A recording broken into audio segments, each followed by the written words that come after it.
வணக்கம் நண்பர்களே. ஒரு மாலை நேரம்.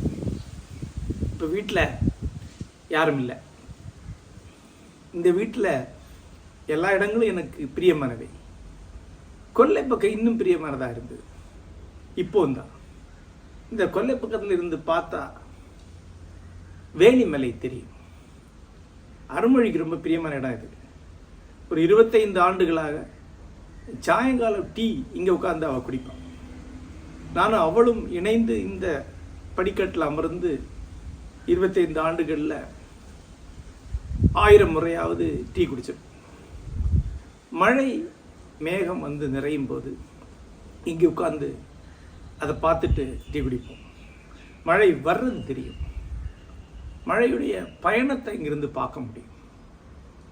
காற்று இந்த பகுதி தான் அடிக்கும். வீடு முழுக்க காற்று நிரம்பி அந்த பக்கம் போகும். இவ்வளோ பெரிய புத்தகத்தையே காற்று தூக்கி அடிச்சிடும். உங்களுக்கு தெரியும், இது காற்று வெளி.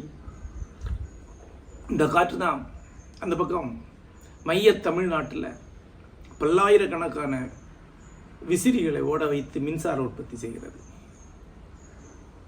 இந்த மலை ஒரு 40 ஆண்டுகளாக நான் பார்த்துட்டு வரக்கூடியது. கல்லூரி காலத்திலிருந்தே இந்த மலையை தொடர்ந்து பார்த்துட்டே இருக்கேன். அலைந்து திரிந்த நாட்டில் வேலை பார்த்த காலங்களில் கொஞ்சம் தவற விட்டுருப்பேன். ஆனால் 25 ஆண்டுகளாக இங்கே தான் இருக்கேன். அது தொடர்ந்து பார்த்துட்டு இருக்கேன். இந்த பிரியமான நேரத்தில் வழக்கம் போல் ஒரு உரையாடலில் வந்து ஒரு விஷயத்துக்கு என்னுடைய எதிர்வினையை சொல்லலான்னு நினைக்கிறேன். கேள்வி இதுதான். ஒரு நண்பர், அவருக்கு அவருடைய அலுவலகத்தில் போதிய அங்கீகாரம் கிடைக்கலைங்கிற மனக்குறை. என்னை புறக்கணிக்கிறாங்க. என்னுடைய தகுதிக்கேற்ப வேலை எனக்கு கிடைக்கல. என் தகுதிக்கு பதவி உயர்வு கிடைக்கல. என் தகுதிக்கேற்ப இடம் எனக்கு அமையவில்லை. என் தகுதி மதிக்கப்படவில்லை. ஆகவே மனச்சோர்வில் இருக்கேன். என்ன பண்ணுறதுன்னு தெரியல. தற்கொலை செய்யலாம்னு யோசிக்கிறேன். இரவுகளில் தூக்கம் வரல. ஆகவே டிப்ரெஷன் மாத்திரைகளை எடுத்துக்கிறேன். ஆகவே எனக்கு பகலில் வந்து முகம் வீங்கி போகிற மாதிரி இருக்குது. நாக்கு தடிச்சிருக்கு. 9 மணி வரைக்கும் கூட என்னால் சகஜமாக இருக்க முடியல. அதுக்கப்புறம் தான் கொஞ்சம் கொஞ்சமாக சுறுசுறுப்பாக வேலை செய்ய முடியுது. ஆகவே இந்த உளச்சோர்வு காரணமாக நான் வேலையை சரியாக செய்யலை. ஆகவே என்ன, இப்போது டீப்ரமோட் பண்ணுறாங்க அல்லது வேலையை விட்டு போகணும்னு சொல்கிறாங்க. எனக்கான இடம் கிடைக்காதது தான் நான் இப்படி இல்லை அப்படின்னு ஒரு பெரிய புலம்பல், ஒரு கடிதம், அப்புறம் ஃபோன். நான் என்ன பண்ணணும் அப்படின்னு அலுவலக வேலையில். ஆனால் இந்த புலம்பல் சாதாரணம் கிடையாது. உங்கள் சூழலில் எல்லாரும் இந்த புலம்பல் இருக்கிறத பார்க்கலாம். ஏன்னா போன தலைமுறையில் அப்படி இல்லை. போன தலைமுறை அரசாங்க வேலை தானே. அதில் நீங்கள் வேலை செஞ்சாலும் வேலை செய்யாட்டி ஒரே ப்ரமோஷன் தான், சீனியாரிட்டி மட்டும்தான். அப்ரைசல்னு ஒன்றே கிடையாது. ஆனால் தனியார் துறையில் நீங்கள் அப்ரைசல் இருந்துக்கிட்டே இருக்கு. அப்ரைசல் பல வகையில்.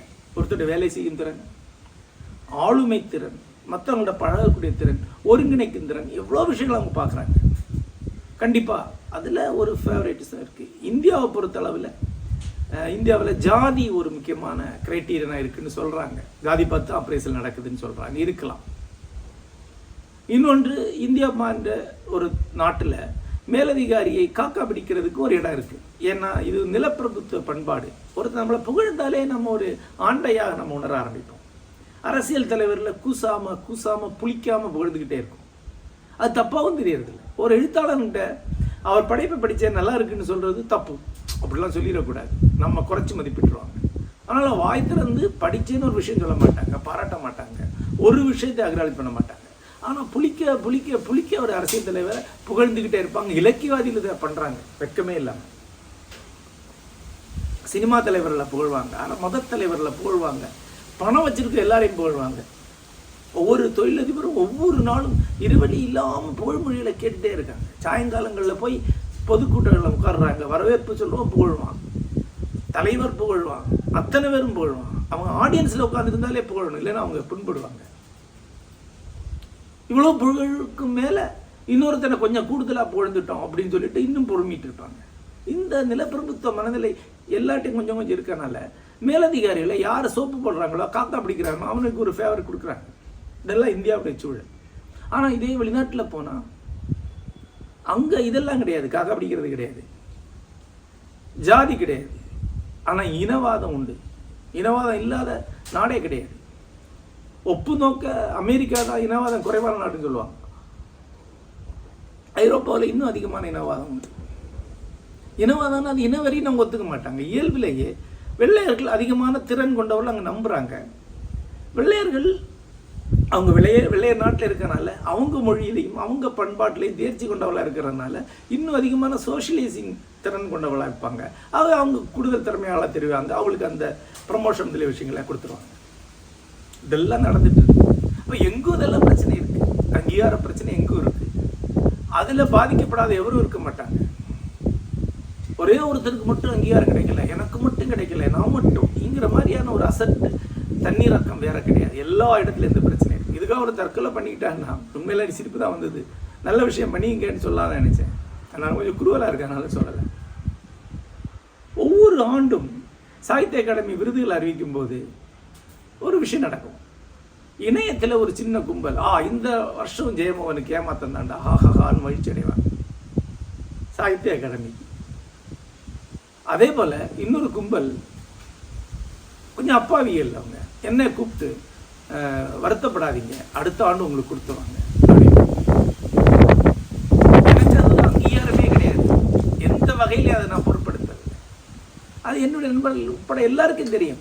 அப்புறம் அந்த விருதே இன்றைக்கு எனக்கு ரொம்ப சின்ன விருது.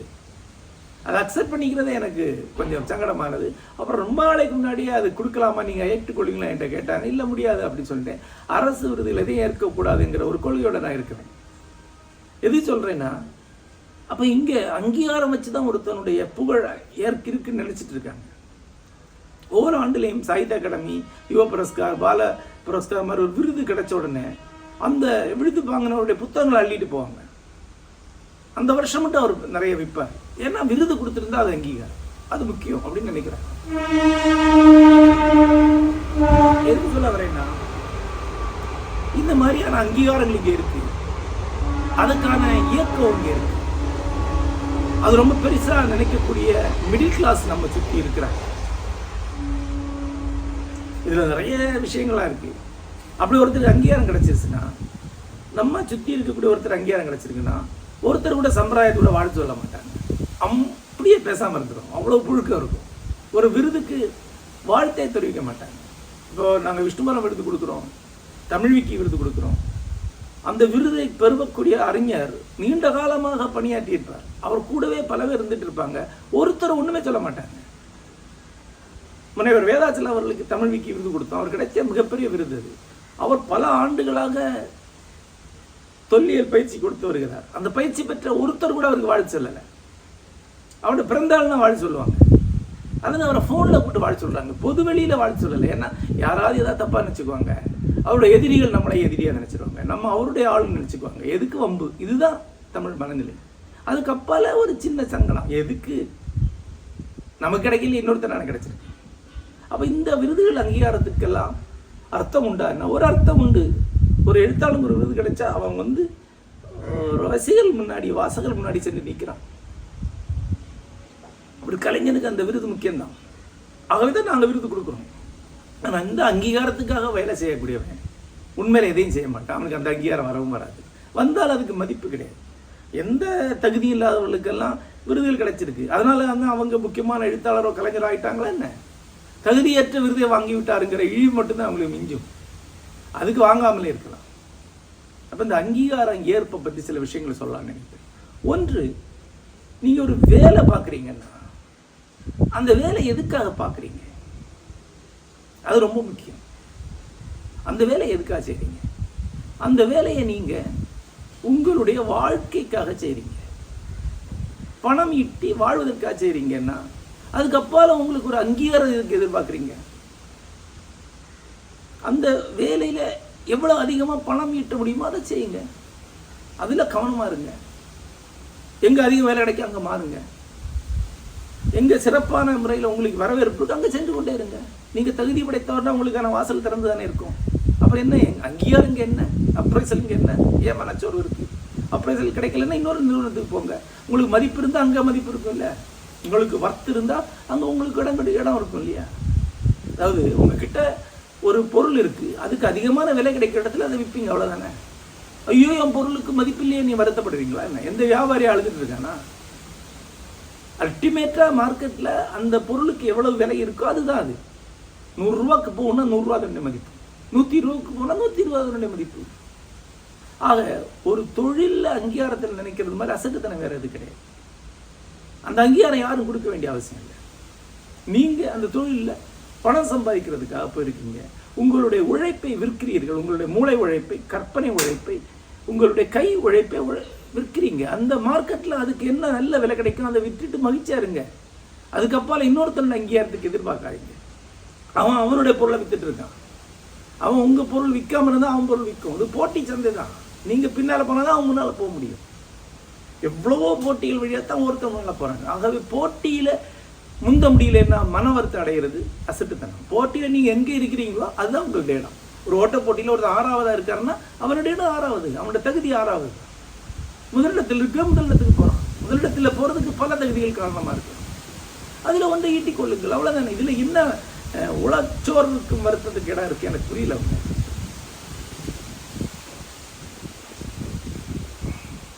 அடுத்த கேள்வி, சரி என்னுடையது இலக்கியம், இது தொழில் அல்ல, இது என்னுடைய பேஷன், என்னுடைய தனிப்பட்ட அந்தரங்க உலகம், என்னுடைய தனிப்பட்ட சாதனை இருக்கக்கூடிய இடம்.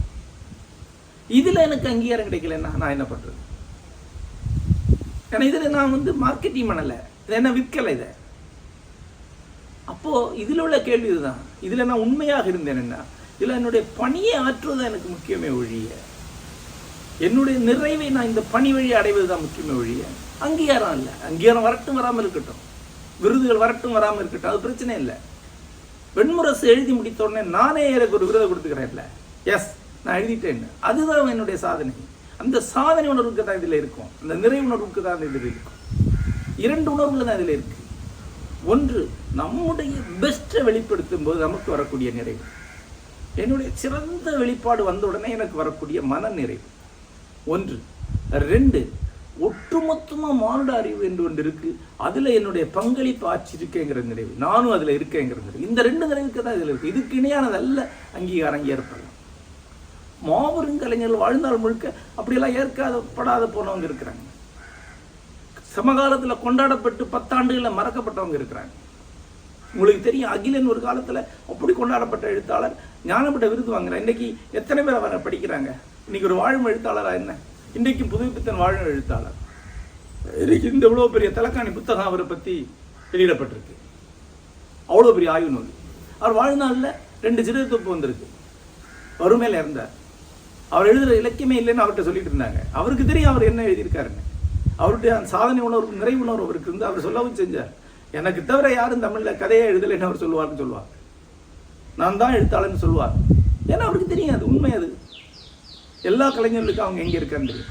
இதுதான் சாதனை. நீங்கள் ஒரு சாதனையை நிகழ்த்தணும், நீங்கள் எங்கே இருக்கீங்கன்னு உங்களுக்கு தெரியும். நான் என்னை பற்றி சொல்லும்போது கலையில், தமிழ் இலக்கியத்தில் என்னோட இடம் என்ன எனக்கு தெரிந்து சொல்கிறேன். அந்த தன்னம்பிக்கையும் அந்த நிறைவு எனக்கு வருது பாருங்க, அதுதான் என்னுடைய சாதனை. அதுதான் எனக்கு கிடைக்கக்கூடிய ரிவார்டு. அந்த ரிவார்டை நானே தான் எனக்கு கொடுத்துக்கிறேன். இன்னொருத்தர் எனக்கு தர வேண்டிய அவசியம் இல்லை, அரசாங்கம் தர வேண்டியதில்லை, யாருமே தர வேண்டிய அவசியம் இல்லை. அது மாதிரி ஒரு நான்சென்ஸே கிடையாது, அதெல்லாம் யாரோ எனக்கு கொடுக்கணுங்கிற மாதிரி. ஆகவே உங்களோட தொழிலில் நீங்கள் ட்ரேடு தான் பண்ணுறீங்க. ஜெயமோகனை திரையுலகில் யாரும் மதிக்கலன்னு ஜெயமோகன் வருத்தப்பட மாட்டான். ஜெயமோகன் திரையுலகில் ஒரு ட்ரேடு பண்ணுறேன், என்னுடைய திறமையை மார்க்கெட்டில் விற்கிறேன், எவ்வளோ முடியுமோ அவ்வளோ சிறப்பாக, எவ்வளவு தீவிரம் முடியும் அவ்வளோ தூரம் என்னோட திறமையை விற்று எவ்வளோ என்னால் ஈட்ட முடியும் அவ்வளோ ஈட்டுறேன். அதுதான் என்னுடைய இலக்கு. எனக்கு என்ன கிடைக்குதோ அதுதான் டிசர்வ். இந்த சந்தையில் அதுதான், சந்தையில் சப்ளை அண்ட் டிமாண்டோட ஈக்குலிபிரியத்தினால தான் விலை உருவாகுது. உங்களுக்கு தெரியும், சப்ளை அண்ட் டிமாண்ட். என்னுடைய திறமை அவங்களுடைய தேவைக்கு நடுவில் என்னுடைய விலை உருவாகுது. அந்த விலை எனக்கு அவ்வளோதான். அதுக்கு மேலே எனக்கு வேணும்னு ஆசைப்பட முடியாது, ஏன்னா சாத்தியம் கிடையாது. என்னால் இவ்வளோதான் துள்ள முடியும்னா அதுக்கு மேலே துள்ளணும், பறக்கணும்லாம் ஆசைப்பட முடியாது. தமிழ் மார்க்கெட் இவ்வளோதான் எனக்கு தர முடியும், என்னோட திறமைக்கு இவ்வளோதான் செய்ய முடியும். அதுக்கு 2க்கு நடுவில் என்னோட விலை இருக்குது, அவ்வளோதான். அதில் ஏற்பு மறுப்பு அங்கீகாரம் இன்னொருத்தனு கிடைக்குது, அதுக்கெல்லாம் ஒன்றும் அர்த்தமே கிடையாது. அப்புறம் என்னுடைய தனிப்பட்ட உலகத்தில் என்னுடைய சாதனை என்பது நான் நிகழ்த்தி கொண்டு எனக்கு அடையக்கூடிய நிறைவு தான். அதுதான் என்னுடைய ஊதியம், அதுதான் என்னுடைய அங்கீகாரம். உங்களுடைய தொழிலில் சந்தை உங்களை அங்கீகரிக்கணும், மார்க்கெட் உங்களை அங்கீகரிக்கணும், அதுதான் அங்கீகாரம். உங்களுடைய தனி வாழ்க்கையில் உங்களுடைய அகம் உங்களை அங்கீகரிக்கணும், அதுதான் அங்கீகாரம். அதுக்கு அப்பால அங்கீகார தேடல் என்பது கிடையாது. அதுக்கப்பால் ஏதேனும் அங்கீகார தேடலுக்கு அலையக்கூடியவங்க யார் என்று பார்த்தால் இயலாதவர்கள், தோற்று போனவர்கள். அவங்க இந்த அங்கீகாரம் இல்லைங்கிறது ஒரு பிளாக்கானமாக சொல்லுவாங்க. ஒரு சந்தையில் தன்னை விற்க முடியாதவன் ஏற்பில்லை என்று சொல்லுவான். உனக்கு அவ்வளோதான் விலைங்கிறதுக்கான அர்த்தம். ஒரு இலக்கிய படைப்பையோ ஒரு மகத்தான கலையை உருவாக்க முடியாமல், உளம் குவிய முடியாமல், அதற்கான வாழ்க்கை அமைத்து கொள்ள முடியாமல், தன்னை அதற்கான தயாரித்து கொள்ள முடியாமல் தோல்வி உருவர்கள் நிறைய பேர் உண்டு. அவங்க இங்கே எனக்கு ஏற்பில்லைன்னு சொல்லுவாங்க. அசட்டுத்தனமாக இதை எழுதி வச்சுக்கிட்டு எனக்கு ஏற்பில்லைன்னு சொல்லுவாங்க. அவங்களுக்கு அவங்கள பற்றி தன்னம்பிக்கை இருந்தால் அந்த ஏற்பில்லைன்னு சொல்ல மாட்டாங்க. ஏன்னா அவங்க தானே அவங்கள அங்கீகரிக்கணும். ஆகவே அங்கீகாரம் பற்றி பேசக்கூடிய எவரும், அது தொழிலாக இருந்தாலும் தனிப்பட்ட பேஷன்ல இருந்தாலும், ஏதோ வகையில் தோல்வி முகம் கண்டவர்கள் தோல்வியை தான் அப்படி மாத்திக்கிறாங்க. செயலாற்றுபவர்களுக்கு சந்தை எது அளிக்கிறது அது அவங்களுடைய அங்கீகாரம். தனிப்பட்ட அறிவு இயக்கத்தில் அவர்கள் எதை அடைந்தார்கள் என்று அவர்களே நம்புகிறார்களோ அதுதான் அவங்களுடைய அங்கீகாரம். நன்றி.